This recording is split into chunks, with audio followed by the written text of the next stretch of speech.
We're getting more people excited about Assumption Cross Country.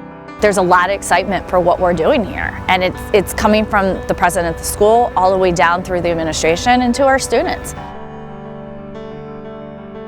Being able to compete at a Division II level, continue to be serious with my schooling, that was very important with me. And at Assumption, I got the best of both worlds. So I've been excelling in the classroom because of running.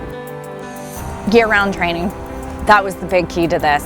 Increasing mileage slowly, but using the resources we have on campus.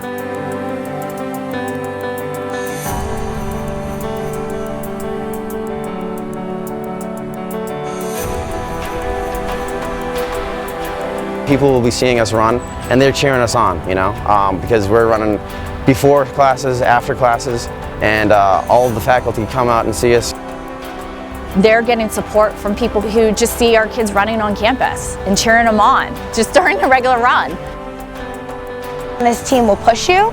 They will be someone you can talk to if you're having a bad day. They will make you laugh. They will make you feel empowered, and if you come to Assumption College, you will have a community who will help you become whatever you need to be.